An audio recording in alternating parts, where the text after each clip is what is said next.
Olá, queridos, eu sou o Padre Rodrigo Carneiro, esse é o nosso canal Atraídos pela Palavra de Deus.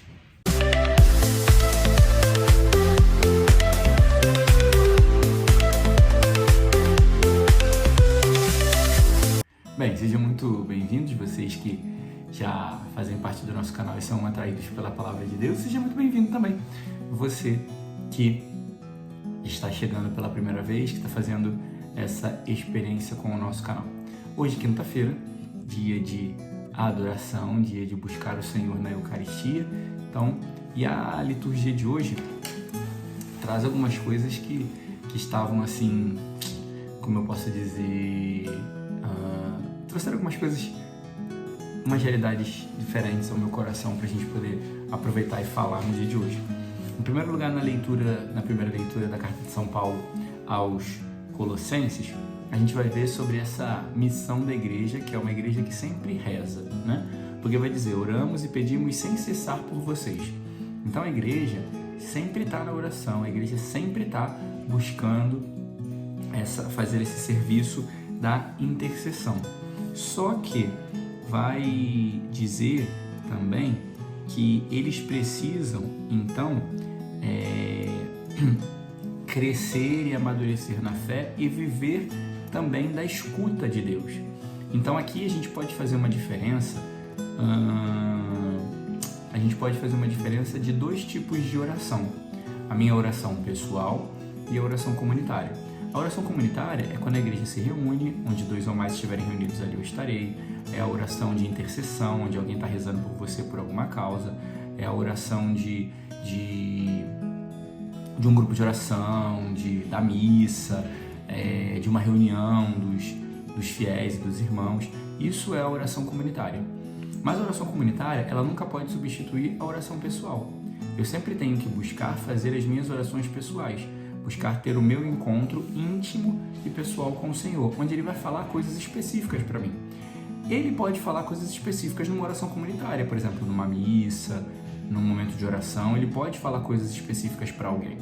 Mas geralmente é para a comunidade, é para as pessoas que estão reunidas, é para o povo que está ali. Geralmente é assim que Ele vai fazer.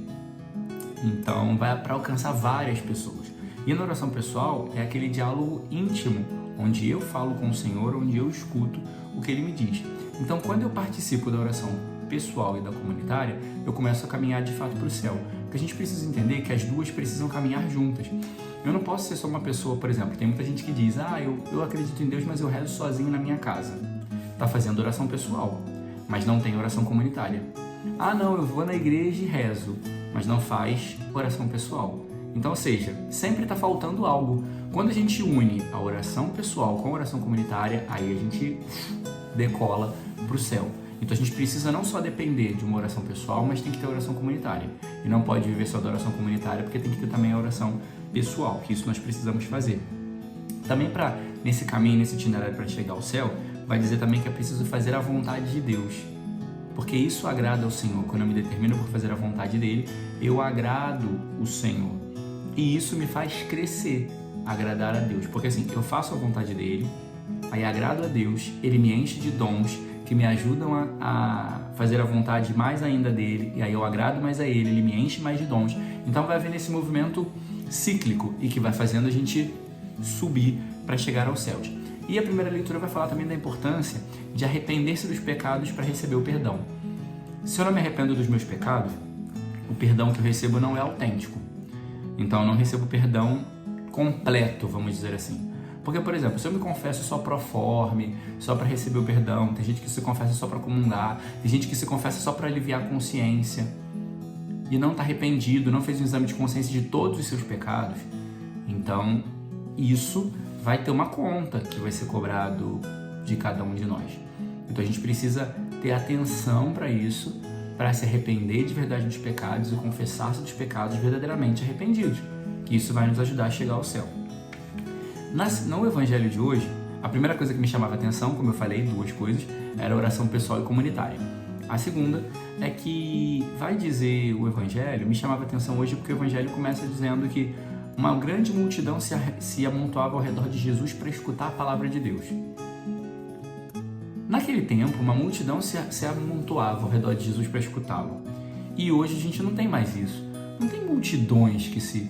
Claro, a gente tem muitos católicos no mundo, muitas pessoas, muitos cristãos, mas não tem multidões. Por exemplo, se você faz uma missa, uma adoração, não tem multidões se reunindo para estar ao lado de Jesus, comparado com a quantidade de pessoas que se tem, né, no mundo. Então eu ficava pensando sobre isso. Por quê? Porque muitos se juntavam atrás de Jesus e essas pessoas começaram a deixá-lo depois de alguns discursos, mas deixaram realmente ele porque na cruz ele estava sozinho. Então eu estava pensando e queria partilhar com vocês que a cruz é o grande divisor de águas. Antes da cruz, antes do escândalo da cruz, as pessoas se amontoavam para escutar Jesus. Quando ele morre na cruz, que é o maior ensinamento dele, a maior prova de amor, as pessoas que não querem a cruz não vão se amontoar e não vão querer escutá-lo. Então a cruz, ela seleciona quem é amigo de Jesus de verdade. A cruz, ela seleciona quem quer escutar Jesus. Hoje, muita gente não quer a cruz, não quer sacrifício, não quer sofrimento. Então, ou seja, não vai escutar Jesus e não vai se reunir junto dele, não vai buscar o Senhor. Por isso que a gente tem muitas igrejas vazias, muitas realidades difíceis, porque as pessoas não querem a cruz. Só que seguir a Jesus é segui-lo até o extremo da cruz, até o escândalo da cruz, porque não há outro caminho, não há outra forma de chegar. Então esse é o caminho que nós temos que fazer. O Evangelho vai dizer também que os pescadores, né, Pedro e seus amigos, estavam fazendo o que tinham que fazer, tentaram pescar a noite inteira, não alcançaram nada e estavam limpando as redes, né? Limpando as redes naquele processo de tristeza, né? Como, ó céus, ó vida, o que a gente vai fazer? Não tem peixe, estavam ali na preocupação, na angústia do que fazer. E aí chega Jesus. E quando chega Jesus, ele toma o controle, porque ele sobe na barca e fala, avança para água mar adentro, avança para águas mais profundas. Então, a gente precisa fazer essa experiência de Jesus, em meio das tristezas, das frustrações, em meio do não entender, no meio de não saber como fazer, deixar ele chegar na nossa vida e tomar o controle, deixar ele chegar e tomar as rédeas, deixar ele chegar e fazer o que ele quer fazer. E aí, quando ele chega e toma o controle, ele diz, lança a rede. E aí sempre me chama a atenção isso, porque Pedro era pescador e Jesus não. Mas ainda assim Pedro obedece a Jesus. Pedro faz o que ele pede. Ainda assim Pedro não deixa de fazer. Ele vai fazer o que Jesus pediu e vai lançar as redes. Lançando as redes, ele vai colher. Então, ou seja, quem obedece o Senhor, quem escuta a voz do Senhor e faz o que ele pede, quem escuta pela oração pessoal, mas também pela comunitária, quem vive a vida completa de intimidade com o Senhor na oração pessoal e comunitária, vai sim escutá-lo e vai obedecê-lo. Por quê? Ele estava pregando para uma multidão, oração comunitária, mas ele falou com Pedro numa oração pessoal e Pedro obedeceu e tudo se fez. Os frutos apareceram. Então, a oração pessoal e comunitária vão gerar frutos na nossa vida, vão gerar frutos abundantes, como a pesca que aconteceu. Então, se você quer frutos abundantes na sua vida, não tem outro caminho senão você começar a justamente fazer a sua oração pessoal e participar das orações comunitárias da igreja. Louvado seja nosso Senhor Jesus Cristo, para sempre seja louvado.